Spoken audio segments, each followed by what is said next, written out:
Hello दोस्तों, कैसे हैं आप सभी। Welcome to NCERT with Naveen. आज लेक्चर नंबर 2 है NCERT revision series history class का। आई होप कि आपको फर्स्ट क्लास समझ में आई होगी और रिवीजन सीरीज चल रहा है, तो मैं उम्मीद करके चल रहा हूँ कि वो लेसन आपको अच्छे से समझ में आया होगा। ठीक है, सेकंड चैप्टर पढ़ते हैं आज। आइए, राजा, किसान और नगर, आरंभिक राज्य और अर्थव्यवस्था है। ठीक है, ये देखेंगे। तो ये इजी चैप्टर है फिर भी, लेकिन 6 मार्क्स का है और ये बहुत इंपॉर्टेंट रखते हैं हमारे लिए 6 मार्क्स। उम्मीद करता हूँ ये सारे कवर हो जाएंगे इसमें से। ठीक है, फर्स्ट, ये जो नोट्स प्रिपेयर कर रखे हैं, ये जो नोट पढ़ा रहा हूँ मैं, वो आपकी बुक्स के अकॉर्डिंग ही है, ध्यान रखना है। ठीक है, बाहर नहीं जाएगा कुछ भी। और मैं उम्मीद कर रहा हूँ कि आपको सारी चीजें समझ में आए। तो आइए स्टार्ट करते हैं। तो जेम्स प्रिंसेप नाम का एक ईस्ट इंडिया कंपनी का अधिकारी हुआ करता था। ठीक है, उन्होंने सबसे पहले अशोक के शिलालेखों को पढ़ा था 1838 में। सर्वप्रथम अशोक के शिलालेख को किसने पढ़ा था? जेम्स प्रिंसेप ने। ठीक है, सबसे पहले पढ़ा था। और ये जो अभिलेख लिखे गए थे वो खरोष्टी और ब्राह्मी लिपि में लिखे गए थे। ठीक है, दो चीज याद रखनी है इसकी। जेम्स प्रिंसेप कौन था? ईस्ट इंडिया कंपनी का अधिकारी था, प्रशासनिक अधिकारी था। 1838 में सर्वप्रथम अशोक के शिलालेखों को पढ़ने का काम इसने ही किया था। ठीक है, आपसे सवाल एक नंबर का बना सकता है वो, कि अशोक के शिलालेख को सर्वप्रथम किसने पढ़ा था? जेम्स प्रिंसेप ने। ठीक है, कब? 1838 में। अंडरस्टैंड, दो चीजें याद हुई। ठीक है, नेक्स्ट, एपिकल्चर यानी कि अभिलेख। अभिलेख क्या है? देखो, आपको नॉर्मल भाषा में समझाओ ना, तो अपने ऐसे कई पत्थर देखे होंगे जिनके ऊपर उकेर कर कुछ लिखे जाते थे। ठीक है, या ऐसे कुछ बर्तन देखे होंगे या कुछ धातु देखे होंगे जिनके ऊपर उकेर कर कुछ चीजें लिखी गई थी, राजाओं ने लिखवाई थी वो चीजें। तो देखते हैं क्या है इसका अर्थ। है जो पत्थर, ठीक है, धातु और मिट्टी के बर्तनों पर जैसी कठोर सतहों पर खुदवाए जाते थे। और ये खुदवाने का काम कौन करता था? राजा या शासक। क्यों खुदवाते थे? सीधी बात है, अपनी तारीफ लिखवाने के लिए, अपनी विजय के बारे में लिखवाने के लिए, अपनी उपलब्धियों के बारे में लिखवाने के लिए, ताकि आने वाली पीढ़ियां उन्हें पढ़े, समझे कि हाँ, ऐसा ताकतवर और शक्तिशाली राजा हुआ करते थे। ये अभिलेख इस टाइप प्रमाण है। ठीक है, इन्हें पढ़कर पता लगाया जा सकता है किसी काल के बारे में। ठीक है, ये मुख्यतः प्राकृत भाषा में लिखे गए थे ज्यादातर। ठीक है, और ये ज्यादातर इतिहास के बारे में जानकारी प्राप्त करते थे। कौन से इतिहास के बारे में? उस राजा के द्वारा लिखे गए काल के बारे में जानकारी मिलती थी इन अभिलेखों को पढ़ने से। आई होप कि समझ में आया होगा। ठीक है, नेक्स्ट, अभिलेखों का ऐतिहासिक महत्व क्या है? ये नीचे समझ में आ जाएगा। ठीक है, 2014 में पूछा था, अभिलेखों का आज भी इतिहास की जानकारी के लिए महत्वपूर्ण साधन है। बिल्कुल हाँ, हम आज भी अभिलेखों को पढ़कर जानकारी लगा सकते हैं कि ये उस काल के राजाओं के द्वारा लिखे गए थे। देखते हैं, विशेषता, ऐतिहासिक साक्ष्य या महत्व, कुछ भी पूछा आपको यही लिखना है। ठीक है, कौन से, क्यों लिखवाए जाते थे? शासक है ना, शासक जो थे वो जो भी दान देते थे ना, उसके बारे में अभिलेख में लिखवाते थे, ताकि लोगों को पता चले कि देखो, शासक कितना दयालु है, दयावान है। ठीक है, रा, राज्यों की सीमाओं की जानकारी भी मिलती थी। राज्य की सीमा मतलब कि उस राज्य की क्षेत्र कहाँ तक लगता है, उस राज्य की क्षेत्र की सीमाएं कहाँ तक आती, इसके बारे में भी जानकारी मिलती थी अभिलेखों में। अभिलेखों का निर्माण में तिथि खुदवाते थे। भाई, फलाना तारीख को ये अभिलेख लिखवाया गया था, ये अभिलेख की तारीख ये है, जिस दिन राजा ने ये खुदवाया था। उन पर शासकों के नाम, उन अभिलेखों के ऊपर उन शासकों को कौन कौन सी उपाधियां मिली थी वो, और वंशावली, उनके परिवार की पूरा लेखा जोखा, आदि जानकारियां मिला करती थी। पहला, दानों के बारे में जानकारी, राज्य की क्षेत्रों की सीमाओं के बारे में जानकारी, अभिलेखों की तिथियों की खुदवाया जाता था। उन अभिलेखों के ऊपर शासकों के नाम, उपाधियां व वंशावली के नाम आदि जानकारी मिलती थी। नेक्स्ट, भाषा कौन सी थी, लिपियां कौन सी थी, इसकी जानकारी भी मिलती थी। क्लियर हुआ? शासक क्या करते थे? अपनी विजयों के बारे में, अपनी उपलब्धियों के बारे में, अपने चरित्र के बारे में, भाई राजा कैसा था, महान था, शक्तिशाली था, या निरंकुश था, कैसा था, व्यक्तिगत, इन सभी के बारे में भी अभिलेखों में क्या मिलती है? जानकारी का उल्लेख मिलता है।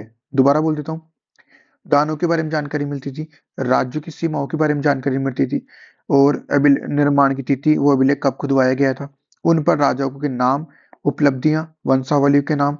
ठीक है, अभिलेख कौन सी भाषा में है, लिपियों की जानकारी मिलती थी। शासक अपने विजयों, उपलब्धियों, चरित्र, व्यक्तित्व आदि सभी के बारे में जानकारी खुदवाते थे उसमें। क्लियर हुआ? अंडरस्टैंड? नेक्स्ट, इसके अलावा सामाजिक, राजनीतिक और आर्थिक रूप से भी क्षेत्र की जानकारी मिलती थी, जिस क्षेत्र का वो राजा हुआ करता था। उसकी पॉलिटिकल, उसकी सोशल, सामाजिक, उसकी इकोनॉमिक यानी कि आर्थिक स्थिति के बारे में भी जानकारी मिला करती थी। आई होप कि समझ में आई होगी चीजें। मैं उम्मीद करके चल रहा हूँ कि ये जो मैं पढ़ा रहा हूँ उसके साथ आपने मेरे नोट्स खोल कर बैठे होंगे और उसको साथ के साथ रिवाइज कर रहे होंगे। ठीक है, नेक्स्ट, अभिलेखों की सीमाएं, मतलब अभिलेखों का पतन या सीमाएं। 2022 में पूछा था ये सवाल, पीवाईक्यू। क्या है? देखो, पहली बात तो अभिलेखों को पढ़ना हर किसी की बस की बात नहीं है। ठीक है, अभिलेखों को पढ़ना और उनका अर्थ निकालना क्या होता था, कठिन होता था। ठीक है, क्योंकि वो एक विशिष्ट भाषा और लिपि में लिखे होते थे, इसलिए। ठीक है, वो जल्दी नष्ट हो जाते थे, उन्हें एक स्थान से दूसरे स्थान पर ले जाया नहीं जाता था जल्दी से। ठीक है, उसमें जो अक्षर लिखे गए थे ना, वो उकेर कर लिखे गए थे, और वो जो तकनीक थी ना, उससे क्या होता था, लंबे समय तक वो अक्षरों को नहीं उकेरा जा सकता था, वो अक्षर मिटना शुरू हो जाते थे। 3 रीजन हो गए, उनको पढ़ना और अर्थ निकालना कठिन है, जल्दी नष्ट हो जाते थे, दूसरा अक्षरों की तकनीक की वजह से अक्षर लुप्त होने लग गए थे। क्लियर हो गया? नेक्स्ट, जनपद। जन और पद, जन मीन्स लोग, पद मीन्स स्थान। ठीक है भाई, एक ऐसा भूखंड या एक ऐसी जगह है जहां पर जन, लोग, कुल या जाति अपना पांव रखते थे, यानी कि वहीं वहीं बस जाते थे, वहीं पर रहने लग जाते थे। उसे क्या कहा जाता था? जनपद। एक ऐसी जगह है जहां पर कोई भी लोग, कुल, जाति या समूह आकर रहने लग जाते थे और वहीं बस जाते थे, उसे क्या कहा गया था? जनपद। इन शब्दों का प्रयोग प्राकृतिक और संस्कृत भाषा दोनों में किया गया है। ठीक है, महाजनपद का, जनपद का। नेक्स्ट, महाजनपद। महा मीन्स बड़ा, जन मीन्स लोग, पद मीन्स रहते थे। ऐसा स्थान जहां पर लोग बहुत ज्यादा रहते थे और वो बड़े स्थान कहलाते थे। जैसे 6ठी शताब्दी ईसा पूर्व में अनेक महाजनपदों का क्या हुआ? उदय हुआ, निर्माण हुआ। और बौद्ध और जैन धर्मों में 16 महाजनपदों का क्या मिलता है? उल्लेख मिलता है, जैसे वज्जी, मगध, पंचाल, गंधार आदि। क्लियर हो गया? 6ठी शताब्दी ईसा पूर्व में अनेक महाजनपदों का उदय हुआ था, और बौद्ध और जैन धर्मों में 16 महाजनपदों का क्या मिलता है? उल्लेख। क्लियर हो गया? आपकी एनसीईआरटी की बुक में एक मैप दे रखा है, उसमें 16 महाजनपदों का उल्लेख दे रखा है, आप जाके वहां से देख सकते हैं। ठीक है, नेक्स्ट, पीवाई की 2016 में पूछा था महाजनपदों की विशेषताएं। एक एक करके देख लेते हैं क्या है। अधिकांश महाजनपदों का क्या हुआ था? एक राजा हुआ करता था उस महाजनपद का। ठीक है, ये गण या संघ के नाम से प्रसिद्ध ये राज्य है। किस नाम से? गण या संघ के नाम से। और वहां पर अनेक लोग क्या करते थे? शासन किया करते थे। ठीक है, ये जो समूह थे उनका एक राजा स्पेशल हुआ करता था। ठीक है, प्रत्येक महाजनपद की क्या हुआ करती थी? एक राजधानी हुआ करती थी, और वो राजधानी किले से चारों तरफ से क्या हुआ करती थी? घिरी हुआ करती, मतलब चारों तरफ दीवारें बनी हुई थी। किले, राजधानी बीच में हुआ करती थी किले के अंदर। दोबारा बोलते हैं, अधिकांश महाजनपदों का क्या हुआ करता था? एक राजा था। ठीक है, गण और संघ के नाम से प्रसिद्ध राज्यों के कई राजाओं के लोगों के द्वारा शासन किया जाता था। यह समूह के एक राजा हुआ करता था।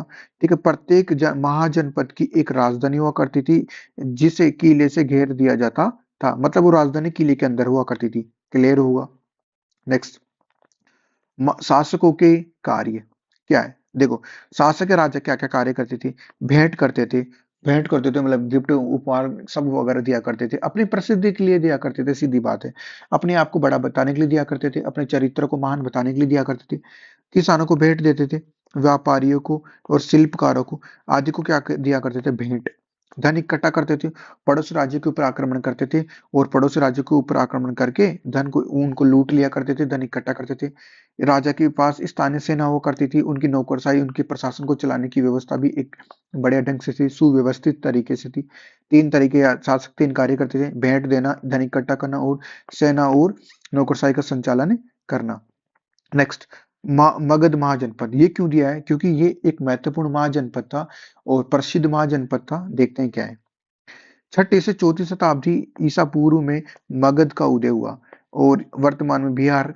ठीक है, इसकी प्रथम राजधानी राजगीर थी, और बिंबिसार ने ये राजधानी बनाई थी। हर्यक वंश का प्रथम शासक था बिंबिसार, उन्होंने मगध की राजधानी क्या बनाई थी? राजगीर। प्रथम राजधानी राजगीर थी। मगध एक शक्तिशाली महाजनपद था। क्लियर हुआ यहाँ तक? ठीक है, दूसरी बात, एक और शासक थे अजातशत्रु, उन्होंने पाटलिपुत्र राजधानी बनाई थी। ठीक है, वर्तमान में पटना। क्लियर हो गया? ये मगध के बारे में इंट्रोडक्शन है कि 6ठी से 4ठी शताब्दी ईसा पूर्व में मगध, ठीक है, का उदय हुआ। ठीक है, इसकी प्रथम राजधानी राजगीर थी जो बिंबिसार ने बनाई थी। मगध एक शक्तिशाली महाजनपद था, मगध की दूसरी राजधानी अजातशत्रु ने क्या बनाई थी? पाटलिपुत्र। अब देखते हैं मगध की प्रसिद्धि के कारण क्या है, मगध इतना फेमस क्यों था। पहली बात, मगध में जो खेती होती थी ना वो बहुत बड़ी मात्रा में होती थी, ठीक है, और वहां की जो फसल होती थी बहुत अच्छी होती थी। क्लियर हो गया। और दूसरी बात, यहाँ की इस इन क्षेत्रों में लोहे की खदानें बहुत आयतन में पाई जाती थी, बहुत बड़ी मात्रा में पाई जाती थी।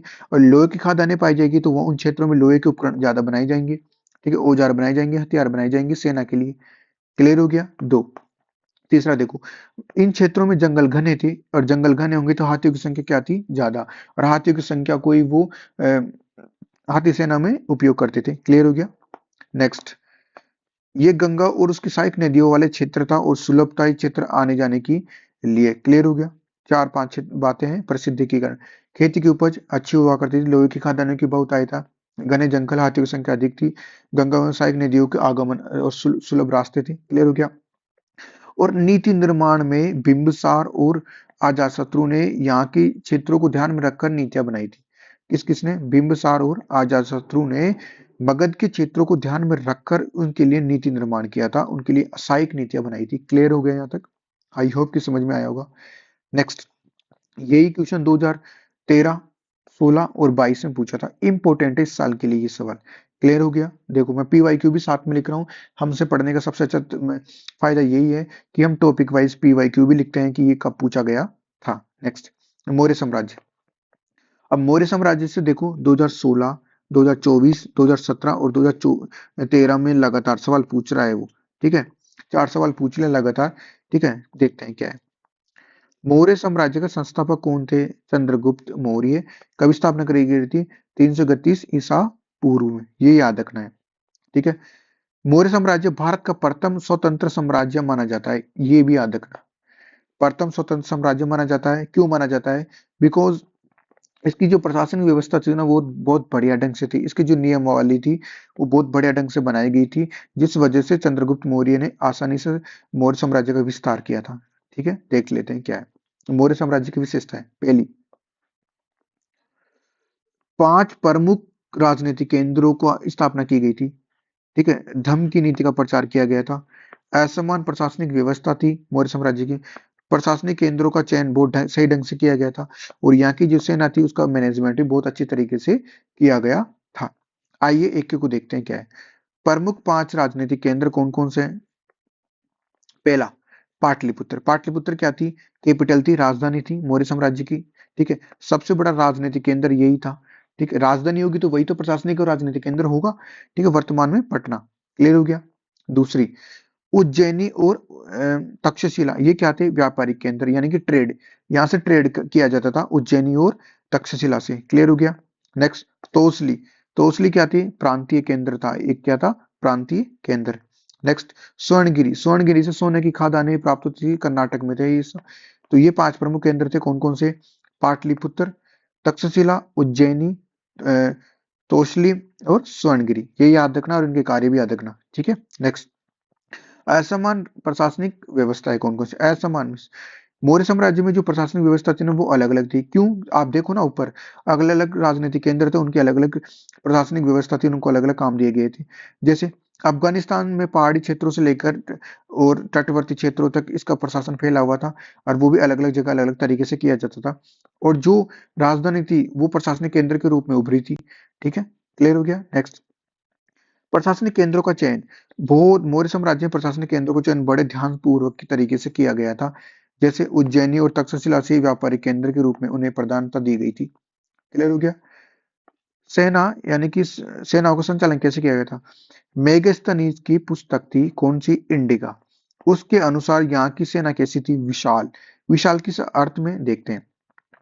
जो इनके पास लगभग 6 लाख पैदल सेना थी, 30,000 घोड़सवार सेना थी, बताओ 30,000 घोड़सवार, और 9,000 हाथी सेना थी। बहुत बड़ी बात है।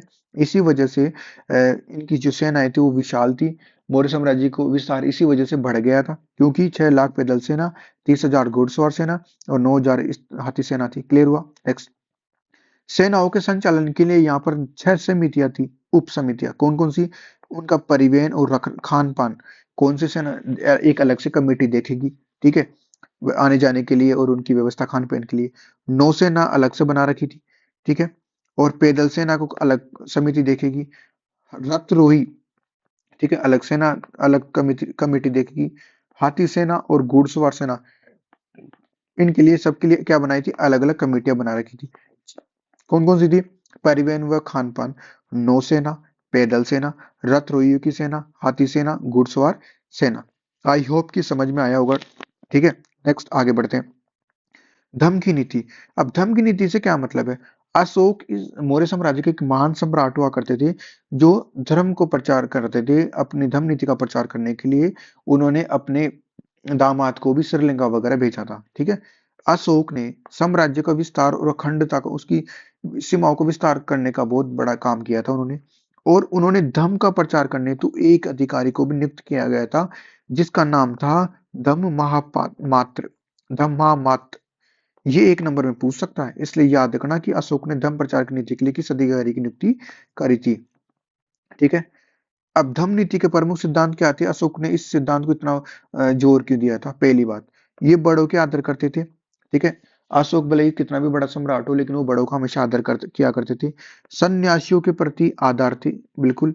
ठीक है, वो सेवकों और दासों के प्रति उदारता व्यक्त करते थे। ठीक है, वो दूसरों के धर्मों का भी क्या करते थे, सम्मान किया करते थे। ठीक है, उन्होंने क्रोध, ईर्ष्या, उग्रता आदि को भी क्या कर दिया था, त्याग दिया था। क्लियर हो गया, इस वजह से अशोक धम्म नीति का प्रचार को बढ़ावा दिया करते थे। नेक्स्ट, मौर्य साम्राज्य की कमियां क्या थी, पतन किस वजह से हुआ, ये देख लेते हैं। ठीक है, पहली बात, केवल ये जो साम्राज्य था ना 150 वर्षों तक ही क्या था, अस्तित्व में था। ठीक है, कितने वर्ष, 150 वर्षों तक। दूसरी बात, संपूर्ण महाद्वीप में इसका विस्तार नहीं हो पाया, पूरे भारत में पूरा फैल नहीं पाया था अच्छी तरीके से। और इस पर नियंत्रण भी, कंट्रोल ढंग से नहीं था। ठीक है, और अशोक ने धर्म, नेक्स्ट, अशोक ने बौद्ध धर्म को अपना लिया था।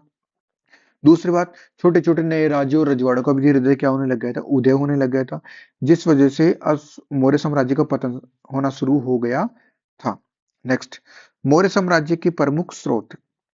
मौर्य साम्राज्य के प्रमुख स्रोत 2015 और 2024 में ये सवाल पूछा था, कौन कौन से मौर्य साम्राज्य के बारे में जानकारी कहाँ से मिलती है। पहली जानकारी मिलती है अशोक के अभिलेखों से। ठीक है, दूसरी जानकारी मिलती है कौटिल्य के अर्थशास्त्र से। तीसरी जानकारी मिलती है मेगस्थनीज के इंडिका बुक से।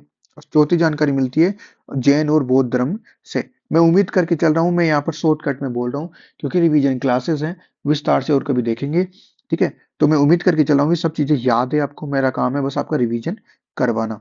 ठीक है, इन सभी चारों पॉइंटों से मौर्य साम्राज्य के बारे में क्या मिलती है, जानकारी। क्लियर हो गया। नेक्स्ट, इलाहाबाद स्तंभ अभिलेख क्या है, 2013 में पूछा था। इसे प्रयाग प्रस्तुति भी कहा जाता है। क्या कहा जाता है, प्रयाग प्रस्तुति भी कहा जाता है। इसकी रचना हरिसेन ने करी थी। हरिसेन कौन था, चंद्रगुप्त मौर्य का राजकवि था। क्लियर हो गया। इसमें इलाहाबाद स्तंभ अभिलेख में लिखा हुआ है चंद्रगुप्त मौर्य की विजय और उपलब्धियों के बारे में क्या मिलती है हमें, जानकारी। क्लियर हो गया यहाँ तक। नेक्स्ट, सुदर्शन झील। सुदर्शन झील का निर्माण पुष्यगुप्त वेश्या ने करवाया था। ठीक है, ये याद रखना किसने करवाया था। और पुनर्निर्माण किसने करवाया था, रुद्रदमन ने करवाया था। शक शासक था रुद्रदमन और इसकी उपलब्धियों के बारे में जानकारी मिलती है इसके आसपास से। क्लियर हो गया। हर्ष चरित्र, यह संस्कृत भाषा में लिखी गई है। किस में लिखी गई है, संस्कृत भाषा में। लेखक कौन थे, बाणभट्ट। लेखक कौन थे, बाणभट्ट। इसमें हर्षवर्धन की क्या मिलती है, जीवनी। हर्षवर्धन की लाइफ के बारे में इसमें लिखा हो गया है बाणभट्ट के द्वारा, जो कि किस में लिखी गई है, संस्कृत भाषा में। क्लियर हो गया। उपज बढ़ाने के लिए क्या क्या तरीके अपनाए गए थे इन क्षेत्रों में। पहली बात, वर्षा वाले जो क्षेत्र थे वहां पर लोहे के फालों वाले हलों का क्या करते थे, प्रयोग। और प्रयोग करके वो भूमि की जुताई करते थे, जिससे कि क्या होता था, उत्पादन में क्या होती थी, वृद्धि। क्लियर हो गया। वर्षा वाले क्षेत्रों में लोहे के फालों के हलों का उपयोग करके भूमि की जुताई करते थे और जिससे उत्पादन में क्या होती थी, वृद्धि। गंगा के घाटी के मैदानों में किसकी खेती करते थे, धान की, चावल की खेती किया करते थे ज्यादा से ज्यादा मात्रा में। ठीक है, ठीक है, और सिंचाई के लिए वो कुओं, तालाबों और नहरों का आदि का प्रयोग किया करते थे। क्लियर हो गया। उपज बढ़ाने के लिए तीन काम किया करते थे। नेक्स्ट, भूमिदान। धार्मिक संस्थाओं, ब्राह्मणों को दिया जाता था क्या, भूमिदान। जमीन दान में देते थे और जिसे क्या कहा गया है, अग्रहार। क्लियर हो गया। सातवाहनों ने सबसे ज्यादा भूमिदान दिया था और ब्राह्मणों को दिया था। ठीक है, सीधी बात है, अपनी प्रसिद्धि, अपने चरित्र को बढ़ावा देने के लिए ये काम किया करते थे वो। ठीक है। भूमिदान का क्या प्रभाव पड़ा? नए नए क्षेत्रों, कृषि के नए नए क्षेत्रों को बढ़ावा मिला। ठीक है। सामंतों को जो राजाओं ने सामंतों का समर्थन खो दिया था ना, उनको भूमिदान देकर उनका समर्थन वापिस जीतना। ठीक है। राजाओं को स्वयं अपनी उत्कट अपनी प्रसिद्धि दिखाना। राजा भूमिदान देकर अपनी प्रसिद्धि दिखाते थे। और भूमिदान से राजा और किसानों के बीच नई संबंध निकलकर सामने आने लगी, नई छवि को बढ़ावा मिला। क्लियर हो गया? पीवाई के 2022 में छठी शताब्दी में सोने के सिक्के की, यानी कि सिक्के की संख्या में कमी क्यों आई थी? रीजन देख लेते हैं। आर्थिक संकट के कारण अर्थव्यवस्था का तहस-नहस हो गया था, इस वजह से आर्थिक संकट आ गया था। रोमन साम्राज्य का पतन हो गया था, इस वजह से दूरस्थ क्षेत्रों के साथ व्यापार में कमी आ गई थी। नए-नए नगरों और व्यापारों की वजह से नए तंत्रों का उदय हुआ था। सिक्कों के संग्रहण में भी क्या आई थी? कमी आई थी। 4 रीजन है: आर्थिक संकट के कारण, रोमन साम्राज्य के पतन के कारण, नए नगरों और व्यापार के नवीन तंत्रों के उदय के कारण, सिक्कों के संग्रहण का ना होना। नेक्स्ट, सरदार और सरदारी में क्या अंतर है? सरदार तो होते थे शक्तिशाली व्यक्ति, जबकि सरदारी, इनके पास कोई भी स्थानीय सेना नहीं हुआ करती थी। क्लियर होगी? ठीक है। और सरदार का पद है ना वंशानुगत होता था। ठीक है। और ये क्या क्या कार्य करते थे? सेना का संचालन करने के लिए और बिचौलिए की भूमिका निभाते थे, युद्धों का संचालन करते थे। और सरदार ये स्थायी अधिकारी नहीं हुआ करते थे। जैसे मराठा सर देशमुखी कर लेकर सेनाओं की दूसरे राज्यों की क्या करते थे? रक्षा करते थे बहुत सारी जगह। ठीक है। नेक्स्ट, आपका चैप्टर हो गया है। मैं उम्मीद करके चल रहा हूँ ये रिवीजन क्लासेस आपको समझ में आ रही होगी। और ये जो इसमें जो पढ़ाया जा रहा है वो किताब की चीज़ों को कवर करते हुए नोट्सों को प्रिपेयर किया गया है। आपको इससे जुड़े हुए कंप्लीट नोट्स चाहिए तो टेलीग्राम चैनल पे आ जाइए। Clarity for NCERT by Naveen Telegram channel है। मैं उम्मीद करके चल रहा हूँ आपको चीज़ें समझ में आ रही होगी और इसी प्रकार से आप रिवीजन करते रहिए। पूरी वीडियो जल्दी से जल्दी लाने की कोशिश की जाएगी। ठीक है। और चैनल को सब्सक्राइब कीजिए ज़्यादा से ज़्यादा। नेक्स्ट वीडियो तभी आएगी जब आप चैनल पे ज़्यादा से ज़्यादा सब्सक्राइब करेंगे। ठीक है। तब तक के लिए बाय बाय। Thank you.